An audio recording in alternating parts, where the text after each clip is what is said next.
Welcome to Healing with Ketamine. I am your host, Dr. Cassius Drake, the co-founder and medical director of the Drake Center for Transformative Healing, a new and cutting-edge mental health facility located in Franklin, Michigan. You may have heard about ketamine, psychedelics, and their impacts on healing, personal growth, and transformation. It's been our honor and experience to use these new techniques in our practice. And I'd like to share with you today some of our insights on how do psychedelics help heal? What is the role of a psychedelic in healing? What's happening there? There's a lot of news articles, and you may hear stories about people overcoming past trauma, depression, anxiety. What is happening there? How are these things working? And how are we using these things at the Drake Center? I think to answer that question, we have to begin by, what do we mean by healing? What is healing?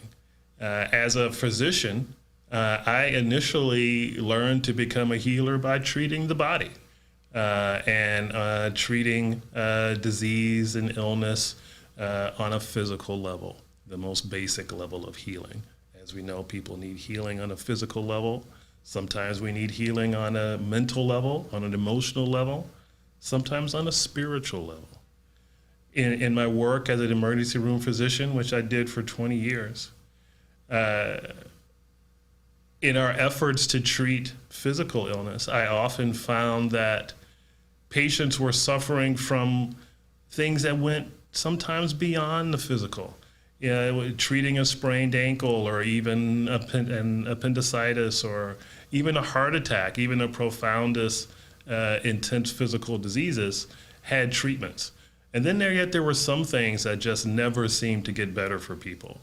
Migraines, irritable bowel syndrome, inflammatory diseases, chronic diseases that were very painful that people could manage, but they never seemed to get over. In my journey as a healer, as an ER doctor, I began to question that, and I began to ask, well, what else is going on here? Is there something else that's happening with these people? And it turned out that the thing that was being missed was the emotional side. And so someone who is suffering from a migraine might be actually have some pent up frustration or stress as the trigger for that migraine, or someone suffering from IBS, for example, may have some underlying anxiety that's fueling that IBS. And if you never do anything about that, then you never really make any progress. And so I began to speak to people about that, and this was my progression as a healer, was to begin to raise awareness of people of the connection between their physical state and their emotional state. And this was helpful. This was better than just take a pill for your migraine. But even then, people needed something else to do with that. It's not enough to tell someone that you have frustration and that's why you have a migraine. You needed to be able to give someone something to do with that frustration. And that opened a door into a different area of healing. How do you deal with frustration?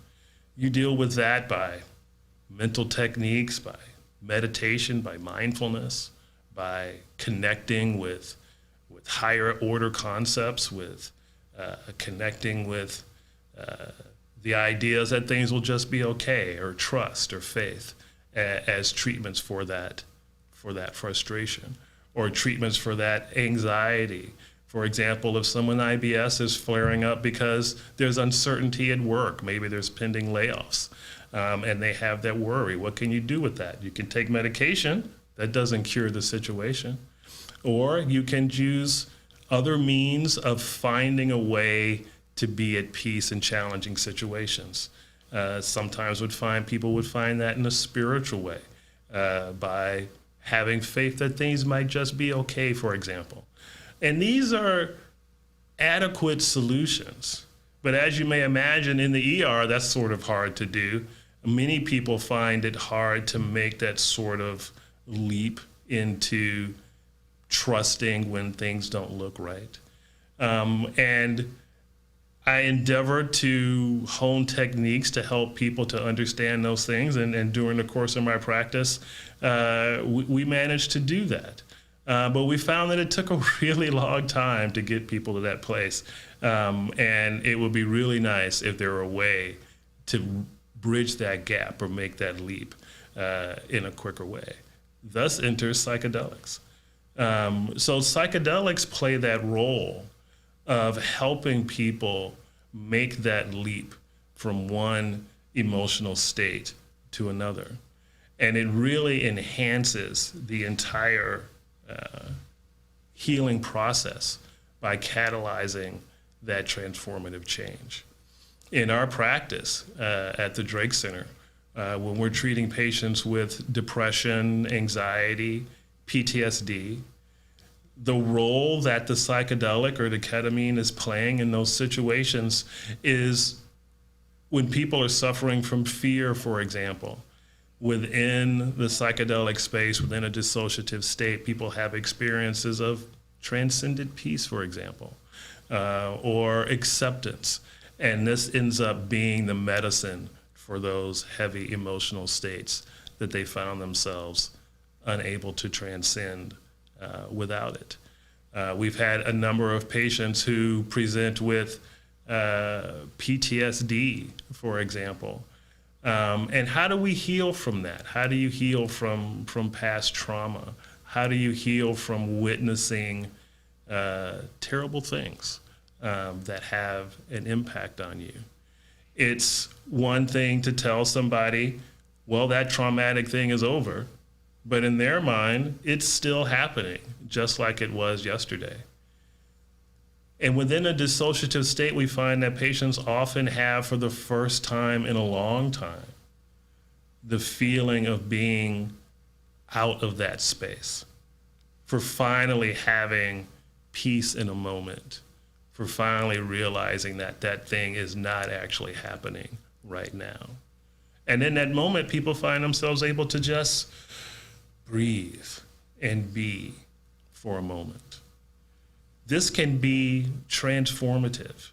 It can enable people to see their situation from a different emotional window, to see it differently from this thing is happening to me right now to, oh, that's not happening right now. And I'm still here.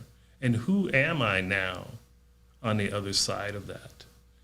We've had a number of patients who have reached that awareness and been able to walk forward into a new way of being and into a new life. In my own experience in this work, both personally and professionally, I have had to use this for myself. Even myself, I've faced loss and needed transcendent healing. I faced the loss of a sibling to suicide, a very heavy loss. And all of the tools that I had to try to deal with that all fell short of enabling me to get past that moment when I'd first heard that news. And it was only within a psychedelic experience that I found myself able to disconnect from that feeling of it's happening right now, to be in a place of, yes, that happened. And yes, I'm still here.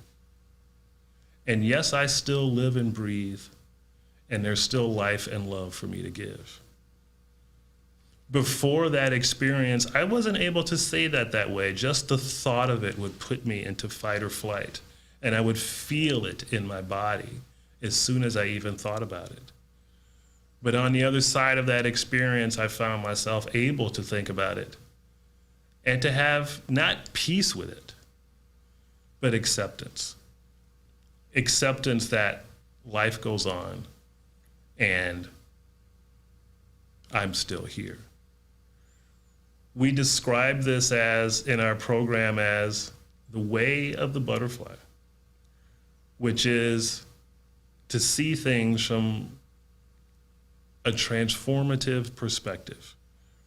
As a butterfly emerges from a chrysalis as a new being, entering as a caterpillar, dissolving into nothingness and emerging into something new and beautiful.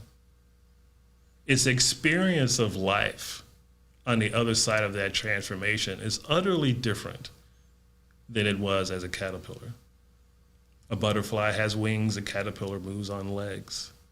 Butterflies drink nectar from flowers, caterpillars eat from leaves. The way that it experiences life is entirely different. Its foundational beliefs are different. This is what happens within psychedelic experiences or the dissociative states of ketamine or other psychedelics. We get plugged into a different emotional state, one that can be persistent, one that can be remembered and used as an anchor for life moving forward. This is the transcendent properties of psychedelics.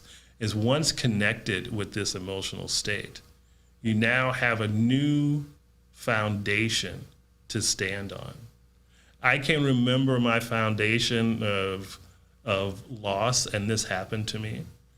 Or I can stand in a new place of, yes, and I am still here, and there is still love to give and life to share. And so I say yes to that, and I engage with this as my purpose. This is a place I can stand in on the other side of a psychedelic treatment. This is a place we've seen many of our patients be able to reach. And within our process of guidance and integration and support, we support our patients in reaching these states of higher insight and consciousness which support them moving forward. It's important that this is done with guidance. It's important that the people who are doing this work with you have been there themselves and can be wise and experienced guides on that journey. We feel at the Drake Center that this is our primary purpose and what we endeavor to do on a daily basis.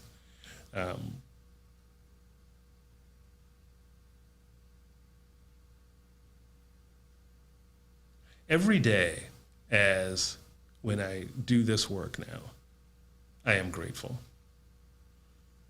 As an ER doctor for 20 years, I saved a lot of lives, a lot of physical lives. And no one ever said thank you the way they do now. Today, when we work with patients and they reach those new experiences and they go off in their lives in a different place, we feel that we've really helped and supported them and given them something that will last long-term and support them ongoing in their lives. We don't advocate for Band-Aid treatments or short-term fixes. We look for deep and transformative change to open the door to wholeness, to healing, and to a new way of being. And we invite you, if this resonates with you, to seek us out and to begin this journey for yourself. And we thank you for your time and your attention. And we'll see you next time. Thank you very much.